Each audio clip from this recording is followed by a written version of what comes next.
Sa buong buhay natin, paulit-ulit nating naririnig. Maging mabait ka. Unahin mo ang kapakanan ng iba. Magpakumbaba ka. Matutong magbigay. At totoo naman yon, ang kabaitan ay isang mahalagang birtud.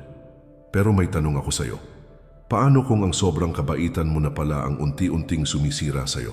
Paano kung ang pagiging laging available, laging maunawain at laging nagbibigay ay ginagamit na ng iba hindi para pasalamatan ka, kundi para samantalahin ka? Hindi ito madalas pinag-uusapan, hindi ito itinuturo sa eskwelahan, at bihira rin itong aminin, lalo na ng mga taong sanay na sa pagod, sa pagiging drained, at sa pakiramdam na parang nauubos na sila araw-araw. Pero ito ang katotohanan. Kapag palagi kang nauunang magbigay, madalas ikaw ang nauhuling makatanggap, at minsan wala nang natitira para sa sarili mo. Sa video na ito, pag-uusapan natin ang mga 10 masamang epekto ng sobrang kabaitan, mga warning signs na baka hindi mo napapansin pero unti-unti ka na palang sinasamantala ng mga tao sa paligid mo. At hindi lang yan. Sa dulo ng video, ibabahagi ko rin ang mga 6 na stoic strategies para mapanatili mo ang kabutihan ng loob mo nang hindi ka naabuso at nang hindi mo kailangang isuko ang pagkatao mo. Kaya kung isa ka sa mga taong madalas nagsasabi ng sige na nga, tutulungan kita. Kahit pagod na ako, kahit ramdam ko nang ginagamit lang ako. Kung ganito ka, para sa iyo ang video na ito. Panahon na para matutunan mong kilalanin kung kailan ka dapat tumulong at kailan ka na dapat matutong magsabi ng hindi. Maging matapang at matatag, siguraduhing nakasubscribe ka sa ating channel para updated ka sa mga magagandang aral na ibabahagi ko. Simulan na natin. Number 1. Walang pake ang iba sa sarili mong pangarap. Isa sa pinakamapait na epekto ng sobrang kabaitan ay yung unti-unting nawawala ang halaga ng sarili mong pangarap. Sa sobrang focus mo sa ibang tao, sa pagtulong, pag-aalaga at pagsalo ng mga problema nila, nakakalimutan mo na ang sarili mong direksyon. Kung palagi kang nauuna sa laban ng iba, paano na ang laban mo? Kung ikaw ang laging nag-aayos ng buhay ng iba, kailan mo aayusin ang sayo? Sabi ng mga Stoic, ang taong may disiplina ay inuuna ang tungkulin niya hindi dahil makasarili siya, kundi dahil ito ang tama. Ang dami mong plano, gusto mong mag-aral ulit, gusto mong magsimula ng negosyo, ayusin ang kalusugan mo, o simpleng makapagpahinga. Pero dahil lagi kang available para sa iba, paulit-ulit mong isinasantabi ang mga pangarap mo. At ito pa ang masakit, hindi mo sila pwedeng sisihin. Bakit? Kasi hindi nila kasalanan kung pinili mong isakripisyo ang sarili mong pangarap para sa kanila. Ikaw ang pumayag, ikaw ang nag-okay. Kahit may plano ka rin, ikaw ang nag-adjust, kahit alam mong may dapat ka ring unahin. At habang ginagawa mo ito araw-araw, unti-unti ring nawawala ang halaga mo sa mga mata nila. Hindi ka na nila tinatanong kung may gusto ka bang abutin. Hindi na nila iniisip kung may ginagawa ka para sa sarili mo. Ang alam lang nila, andyan ka lang kapag kailangan ka. Kaya paalala ng mga Stoic, kung gusto mong igalang ng iba ang oras mo, unahin mong igalang ito. Hindi selfish ang mag-focus sa goals mo. Hindi kasalanan ang maglaan ng oras para sa sarili mong pangarap. Sa katunayan, yan ang tunay na disiplina. Ang taong may malinaw na pangarap, may direksyon at may sariling landas, mas may maibibigay sa iba. Hindi dahil nauubos siya, kundi dahil puno siya. Kaya paalala, kung inuuna mo palagi ang iba, baka ikaw rin ang unti-unting nauubos. At ang pinaka nakakatakot sa lahat, baka isang araw magising ka na lang at wala ka ng pangarap. Kasi nailaan mo na lahat ng oras mo sa pagtupad ng pangarap ng iba. Kaya bago ka tumulong sa iba, siguraduhin mong tinutulungan mo muna ang sarili mo. Hindi dahil makasarili ka, kundi dahil gusto mong makatulong ng buo. Yan ang tunay na Stoic, tahimik, disiplinado, alam ang limitasyon at hindi kailanman nakakalimot sa sarili niyang landas. Number 2, iisipin ng iba na mahina ka. Ang kabaitan ay dapat karespe-respeto. Pero sa totoo lang, hindi lahat ng tao marunong rumespeto sa mabait. Kapag lagi kang nagbibigay, kapag palagi kang nagpaparaya, kapag ikaw ang laging yes sa lahat ng pakiusap, minsan hindi kabaitan ang nakikita nila kundi kahinaan. Sabi ng mga Stoic, ang tunay na lakas ay makikita sa self-control at sa malinaw na hangganan. Ibig sabihin, hindi mo kailangang sumigaw, magalit o maging agresibo para igalang ka. Kailangan mo lang matutong magsabi ng hindi ng may dignidad at paninindigan. At kapag ginawa mo yun ng maayos, doon pa lang sila matututo rumispeto. Habang palagi kang available, habang lahat ng hingi nila ay binibigay mo, masasanay sila. At darating ang panahon hindi ka na nila titingnan bilang taong may sariling desisyon. Parang tauhan ka na lang sa kwento nila. Utility tool. Gamit kapag kailangan at isasantabi kapag tapos na ang gamit. At hindi dahil masama silang tao, kundi dahil hindi mo sila naturuang igalang ka. Hindi mo itinakda kung paano ka dapat tratuhin. Pero ito ang twist. Kapag natuto kang magsabi ng hindi, biglang mag-iiba ang tingin nila sa'yo. Yung dati-rati, walang pakialam kung pagod ka o may ginagawa ka, biglang maglalambing, magpapa-approve, hihingi ng permiso. Bakit? Kasi sa wakas, nakita nilang may backbone ka, ang respeto, hindi hinihingi, ipinapakita. At sa mundo natin ngayon, hindi sapat ang kabaitan para igalang ka. Kailangan din ng disiplina, malinaw na hangganan at lakas ng loob para tumayo sa sarili mong desisyon. Ang Stoic ay hindi bastos, pero malinaw, hindi palaaway, pero hindi rin nagpapagamit, tahimik, pero matibay. Kaya kung gusto mong igalang ng iba ang kabaitan mo, simulan mo sa pagrespeto sa sarili mong oras, lakas at damdamin. Hindi mo kailangang tumulong sa lahat ng oras. Hindi mo kailangang sagutin lahat ng tawag at hindi mo kailangang laging sumang-ayon. Minsan, ang pinakamabait mong pwedeng gawin para sa sarili mo ay ang tumanggi dahil sa mata ng Stoic, hindi kabutihan ang pagiging martir, kundi kahinaan. Number 3. Ginagamit ka lang. Hindi ikaw ang hinahangaan. Hindi ba masarap sa pakiramdam kapag may natutulungan ka? Yung feeling na may silbi ka, may naiaambag ka. Pero ang tanong, totoo ba silang humahanga sa'yo o ginagamit ka lang nila? Sa una, parang totoo ang koneksyon, kumustahan, tawanan, bigla kang kinakausap. Pero pansinin mo, kailan ka lang ba nila kinakausap? Kapag may kailangan? Kapag may problema? Kapag may gusto silang ipagawa? At pagkatapos nun, bigla silang nawawala. Walang update, walang kamusta ka. Parang hindi ka na importante kapag wala silang kailangan. Kung iisipin mo, hindi na ito bago karaniwan na. Marami tayong mga kaibigan na lumalapit lang kapag gipit, mga kamag-anak na biglang sweet kapag may padala, o mga kakilala na biglang bait kapag may project o pabor, sabi ng mga Stoic. Matutong piliin kung sino ang karapat-dapat sa oras mo. Hindi lahat ng lumalapit ay totoo, at hindi porket tumulong ka sa kanila ay magiging totoo rin sila sa'yo. Kapag hindi mo alam ang limitasyon mo, kapag palagi kang available sa lahat, lalapitan ka lang nila dahil may makukuha sila, hindi dahil pinapahalagahan ka nila. Ang respeto, hindi nabubuo sa dami ng naitulong mo, kundi sa kung paano ka nila tinatrato kahit wala silang kailangan. Kaya paalala, kung gusto mo ng tunay na koneksyon, mag-obserba. Sino ang lumalapit sa'yo kahit wala silang kailangan? Sino ang kumukumusta kahit wala kang maibigay? At sino naman ang biglang nawawala kapag hindi mo sila natulungan? Hindi mo kailangan ng daan-daang tao sa paligid mo. Mas okay ang iilan na totoo kaysa marami na puro gamit lang ang tingin sa'yo. Ang Stoic na tao hindi galit sa mundo. Tahimik lang siyang namimili kung sino ang papapasukin sa buhay niya. Hindi dahil suplado, kundi dahil may respeto siya sa sarili niyang oras at enerhiya.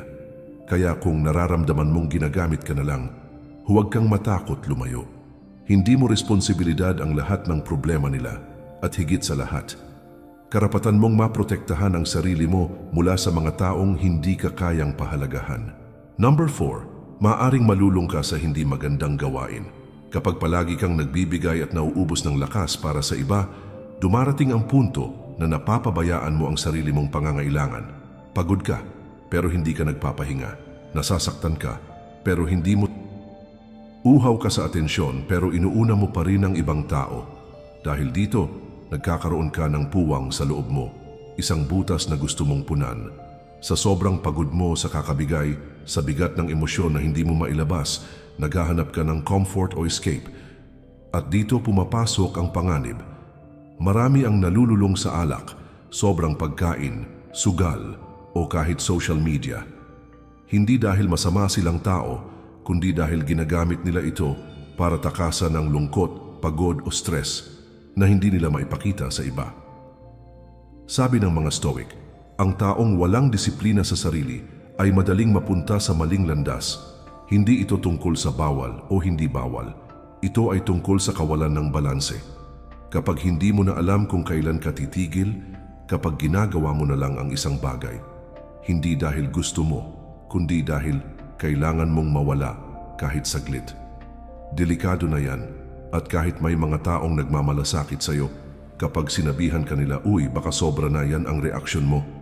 Depensa agad, wala kayong alam, ayos lang ako. Pero sa totoo lang, hindi kaya.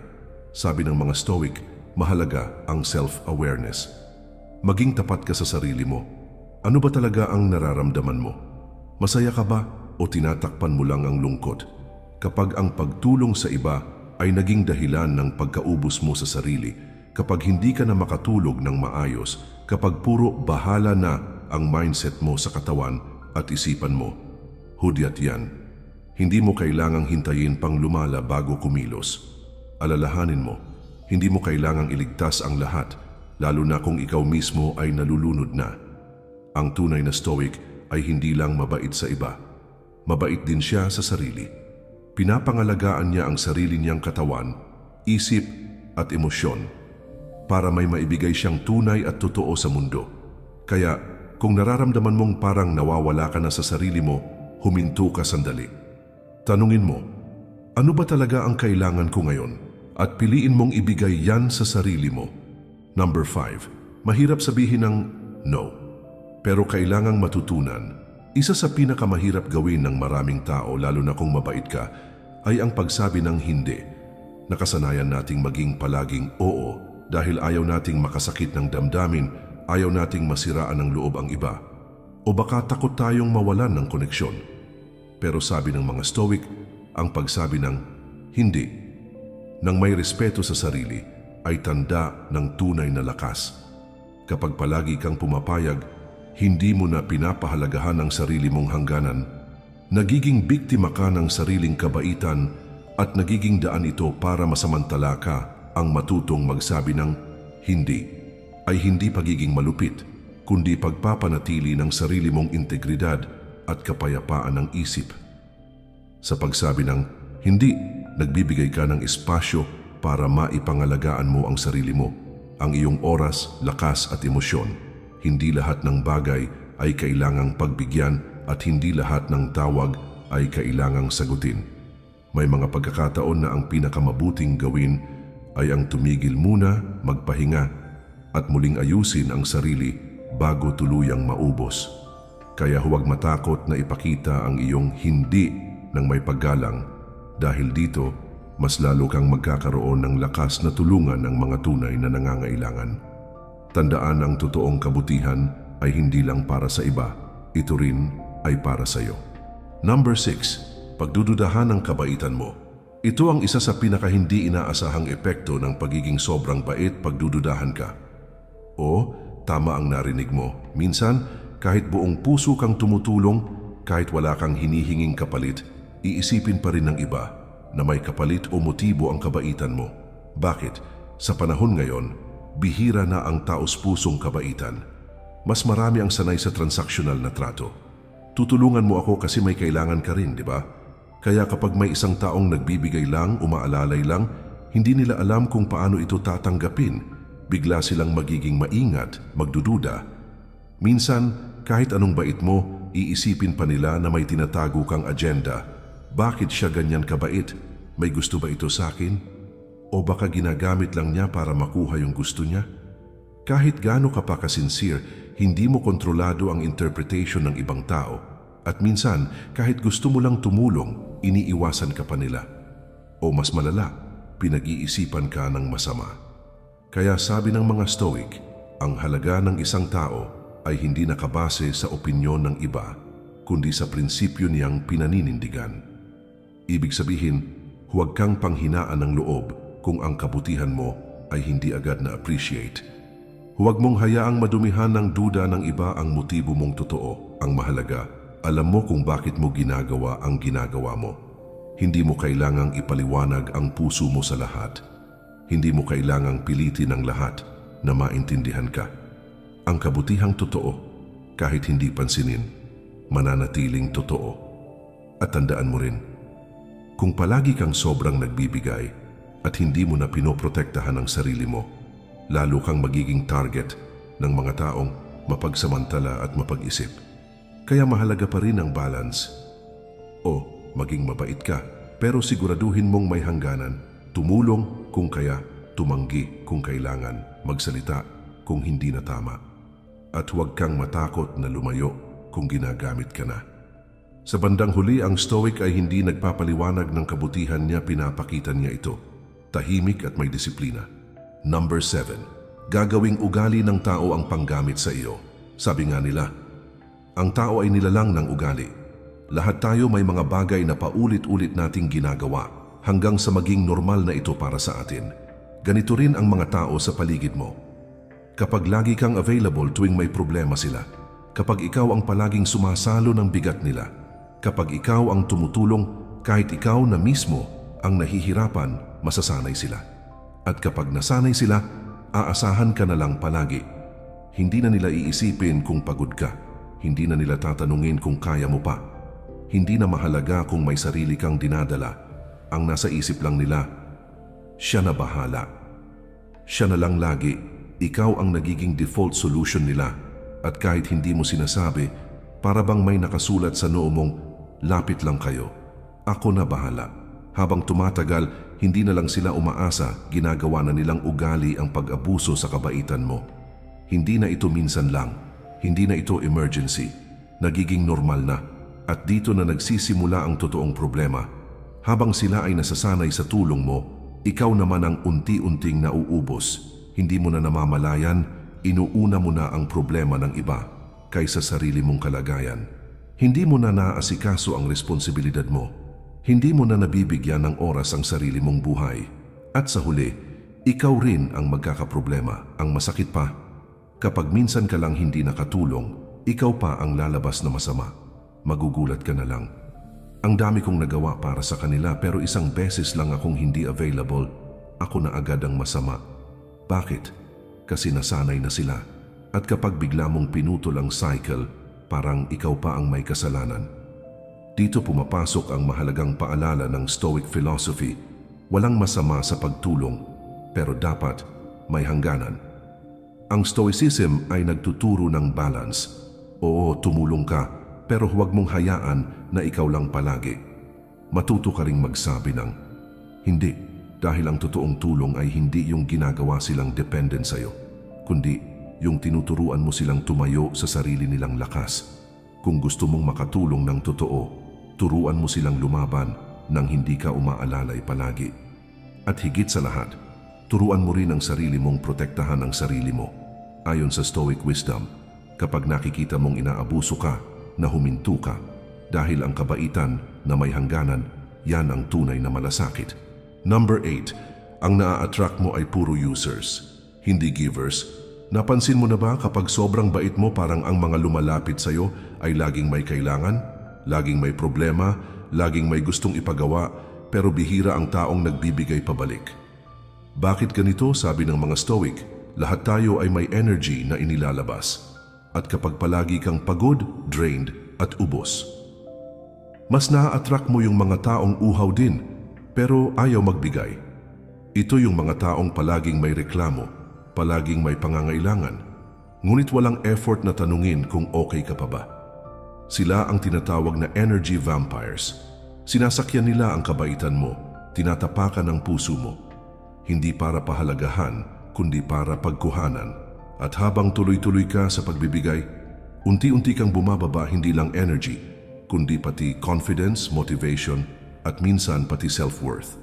Kapag mababa ang enerhiya mo, mas naa-attract mo ang kapwa na mababa rin ang vibration. Mga reklamador, mga palaasa, mga oportunista.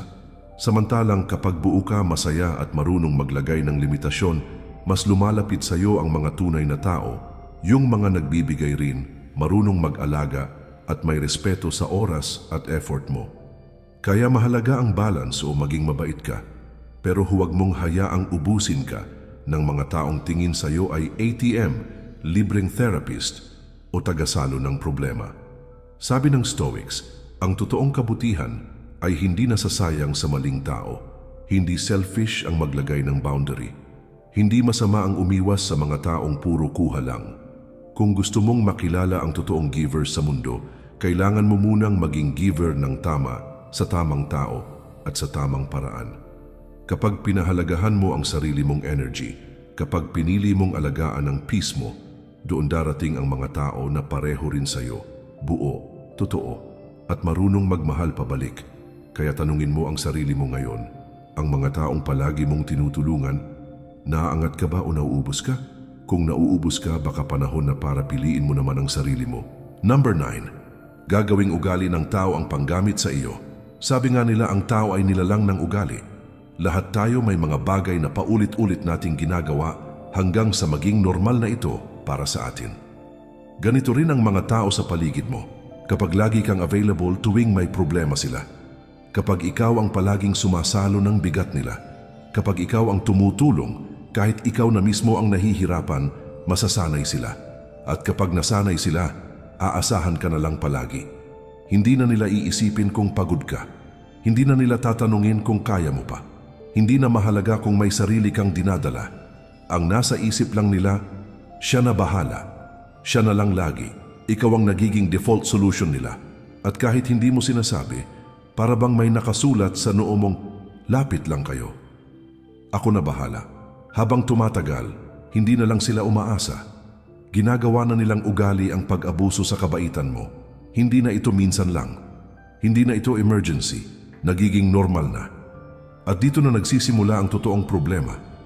Habang sila ay nasasanay sa tulong mo, ikaw naman ang unti-unting nauubos. Hindi mo na namamalayan. Inuuna mo na ang problema ng iba kaysa sarili mong kalagayan. Hindi mo na naasikaso ang responsibilidad mo. Hindi mo na nabibigyan ng oras ang sarili mong buhay. At sa huli, ikaw rin ang magkakaproblema. Ang masakit pa, kapag minsan ka lang hindi nakatulong, ikaw pa ang lalabas na masama. Magugulat ka na lang, ang dami kong nagawa para sa kanila. Pero isang beses lang akong hindi available, ako na agad ang masama. Bakit? Kasi nasanay na sila. At kapag bigla mong pinutol ang cycle, parang ikaw pa ang may kasalanan. Dito pumapasok ang mahalagang paalala ng Stoic philosophy. Walang masama sa pagtulong, pero dapat may hangganan. Ang Stoicism ay nagtuturo ng balance. Oo, tumulong ka, pero huwag mong hayaan na ikaw lang palagi. Matuto ka ring magsabi ng hindi, dahil ang totoong tulong ay hindi yung ginagawa silang dependent sa'yo, kundi yung tinuturuan mo silang tumayo sa sarili nilang lakas. Kung gusto mong makatulong ng totoo, turuan mo silang lumaban nang hindi ka umaalalay palagi. At higit sa lahat, turuan mo rin ang sarili mong protektahan ang sarili mo. Ayon sa Stoic wisdom, kapag nakikita mong inaabuso ka, na huminto ka dahil ang kabaitan na may hangganan, yan ang tunay na malasakit. Number 10. Panatilihin ang iyong kapayapaan. Ang pinakamahalagang kayamanan sa lahat ng bagay na naitulong mo, mga sakripisyo at pagtitiis, ang pinakamahalagang bagay na dapat mong pangalagaan ay ang iyong kapayapaan ng isip. Sabi ng mga Stoic, ang kapayapaan ng isip ay hindi nakukuha sa pagsunod sa gusto ng lahat, kundi sa pagsunod sa tama. Minsan, kahit sobrang bait mo at mabuti ang intensyon mo, may mga sitwasyon at tao na hindi mo kayang baguhin o kontrolin. At kapag tinangkang sirain ng iba ang iyong kapayapaan, huwag kang hayaang mawala ito sa kanila. Hindi mo kontrolado ang kilos ng iba, pero kontrolado mo ang iyong reaksyon. Kapag pinili mong panatilihin ang iyong katahimikan, nagiging matatag ka laban sa anumang pagsubok o abuso. Ang pagiging mabait ay hindi nangangahulugang hayaan kang abusuhin o sirain ang sarili mong kaluluwa.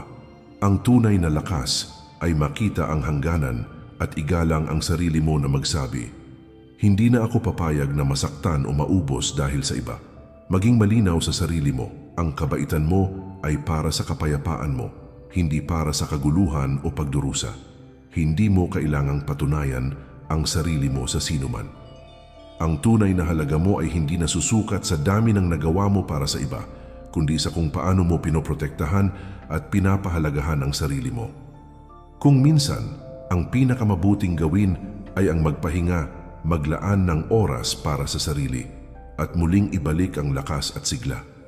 Dahil hindi ka makakatulong ng tama kung ikaw mismo ay nangihina. Tandaan, ang kapayapaan ng isip ay hindi isang luho, ito ay isang pangangailangan. Kapag pinanatili mo ito, nagiging mas matibay ka, mas malakas at mas handa sa mga hamon ng buhay. At sa huli, sa bawat hakbang na ginagawa mo, hayaan mong ang kapayapaan ang maging ilaw at gabay mo. Ito ang tunay na yaman na hindi kailanman mawawala, isang kayamanang hindi maaaring agawin ng kahit sino. Ngayon na nalaman mo na ang mga 10 masamang epekto ng sobrang kabaitan, malinaw na hindi biro ang pagiging sobra-sobra sa pagtulong kung walang tamang hangganan. Pero huwag kang mawalan ng pag-asa. Hindi ka namin iiwan na walang gabay. Dahil sa Stoic philosophy, may mga konkretong paraan para maprotektahan mo ang sarili mo habang nananatiling mabuti at totoo sa iyong puso. Ito naman ang mga 6 na Stoic strategies na tutulong sa iyo upang hindi ka masamantala ng iba, matutong magtakda ng malinaw na hangganan, at higit sa lahat, mapanatili ang iyong kapayapaan ng isip kahit nasa gitna ka ng mga pagsubok. Kung gusto mong maging matatag at malaya habang nananatiling mabuting tao, ito ang mga aral na kailangan mong malaman at isabuhay. Simulan na natin ang paglalakbay tungo sa balansing kabaitan, kung saan ikaw ang unang bibigyan ng respeto at pag-aalaga. Strategy number 1. Unahin ang sarili mo. Hindi dahil makasarili, kundi dahil kailangan. Sa sobrang kabaitan, madalas nakakalimutan natin ang pinakamahalagang tao sa buhay natin, ang ating sarili. Sabi ng mga Stoic, ang taong may disiplina ay inuuna ang sariling tungkulin at pangangailangan, hindi dahil siya ay makasarili, kundi dahil ito ang tama at kinakailangan para magtagumpay. Kapag palagi mong inuuna ang pangarap, kalusugan at kapakanan ng iba, maaapektuhan ang sarili mong direksyon at kaligayahan. Tanungin mo ang sarili, napapabayaan ko ba ang sarili ko dahil palaging inuuna ang iba? Nasisiguro ko ba na may panahon ako para alagaan ang katawan, isip at damdamin ko? Paano ko mas magiging epektibo sa pagtulong kung ako mismo ay nauubos? Hindi masama ang maglaan ng oras at lakas para sa sarili mo. Sa katunayan, ito ang pundasyon para sa tunay na kabutihan. Kapag buo ka at masaya, mas marami kang maibibigay nang walang pagod o sama ng loob. Kapag tinatanggihan mo ang sarili mong pangangailangan, unti-unti kang nauubos, hindi lang pisikal, pati emosyonal at mental. Ang pag-prioritize sa sarili ay hindi pag-iisip ng ako lang ang mahalaga. Ito ay pagpapakita ng respeto sa sarili na siyang susi para makapagbigay ng tapat at totoo sa iba. Kapag alam mo ang hangganan ng sarili mong kakayahan at pangangailangan, magiging malinaw ang mga desisyon mo at hindi ka madadala ng emosyon o guilt. Kaya kung gusto mong maging matatag, huwag kalimutan, ang pag-aalaga sa sarili ay hindi kasalanan, kundi responsibilidad. Strategy number 2. Matutong magsabi ng hindi, ng may tapang at respeto. Isa sa pinakamahirap pero pinakamahalagang aral sa Stoicism ay ang kakayahang magsabi ng hindi. Hindi mo kailangang palaging sumang-ayon o maging available para sa lahat. Ang pagtanggi ay hindi tanda ng kahinaan, kundi tanda ng tapang at pagmamahal sa sarili. Kapag palagi kang pumapayag kahit labis na ang inaasahan sa iyo, madaling maubos ang lakas at respeto mo sa sarili. Ang tamang paggamit ng hindi ay nagbibigay daan para maipakita mo ang iyong hangganan at maprotektahan ang sarili mo mula sa pagsasamantala at pag-abuso. Hindi kailangang maging matapang sa paraan ng pagiging bastos o magaspang. Ang pagiging mahinahon, malinaw at may respeto sa pagsabi ng hindi ay mas epektibo at mas malakas sa pagtatanggol sa sarili. Ang hindi na may tamang dahilan at intensyon ay hindi nagdadala ng alitan, kundi nagbubukas ng respeto at pagkakaunawaan. Sa bawat pagkakataong matutong tumanggi ng may dignidad, mas lalo kang tatibay bilang isang tao na may kontrol sa sarili at buhay. Sa huli, ang pagiging stoic ay hindi lang tungkol sa pagiging mabait sa iba, kundi pati sa pagiging tapat at mabait sa sarili. Strategy number 3. Alagaan ang iyong inner peace sa pamamagitan ng emosyonal na pagkahiwalay. Isa sa mga pinakamahalagang prinsipyo ng Stoicism ay ang emotional separation o emosyonal na pagkahiwalay. Ibig sabihin, matutong tumulong at magmahal nang hindi mo inaasahan ng kapalit o pag-iba ng reaksyon mula sa iba. Kapag sobrang inaalala mo ang opinyon, reaksyon o pagtrato ng ibang tao, maaapektuhan ang iyong kapayapaan ng isip at emosyon. Sabi ng mga Stoic, ang kaligayahan mo ay hindi dapat nakasalalay sa kilos o salita ng ibang tao. Paano ito gawin? Tumulong dahil ito ang tama, hindi dahil inaasahan mong may babalik na kabutihan. Huwag hayaang masira ang iyong damdamin dahil sa hindi pagsukli o maling pagtrato. Ipagpaumanhin ang mga taong hindi nakakakita ng kabutihan mo, pero huwag hayaang mawala ang iyong tiwala sa sarili. Mag-practice ng mental distancing, isipin na ang kilos ng iba ay salamin ng kanilang mundo, hindi ng iyong halaga. Kapag natutunan mong ihiwalay ang emosyon mula sa mga resulta ng iyong kabutihan, mas magiging malaya ka, mas magiging matiwasay, at hindi ka na madaling maapektuhan ng ingratitude o pang-aabuso. Ang tunay na Stoic ay hindi nagpapadala sa galit, sama ng loob o pagkadismaya.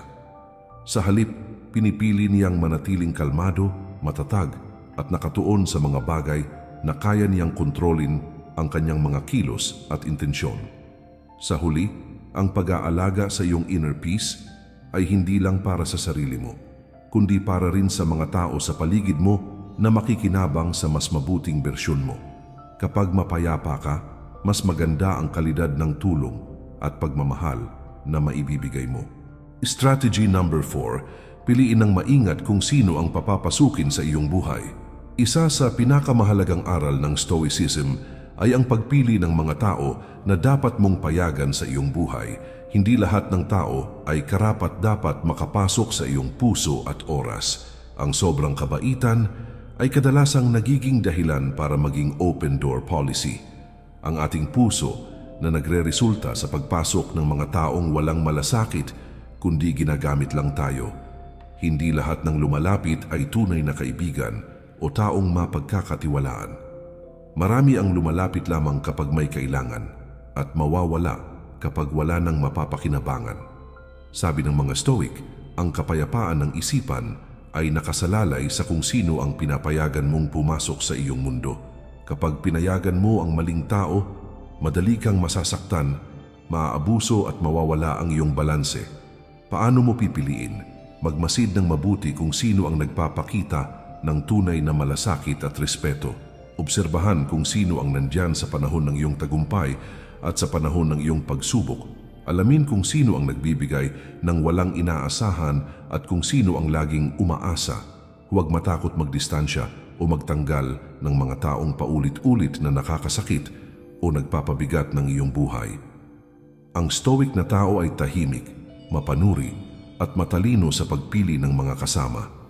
Hindi ito dahil siya ay suplado o matigas ang loob, kundi dahil may mataas siyang respeto sa sarili at nais niyang panatilihin ang kanyang kapayapaan. Tandaan ang pag-iingat sa pagpili ng mga tao ay hindi pagiging selfish, kundi isang paraan para mapanatili ang kalinisan ng iyong isipan at puso. Kapag napili mo ng maayos ang mga tao sa paligid mo, mas magiging matatag ka, mas masaya at mas malaya sa mga taong nagdudulot ng stress o pasakit.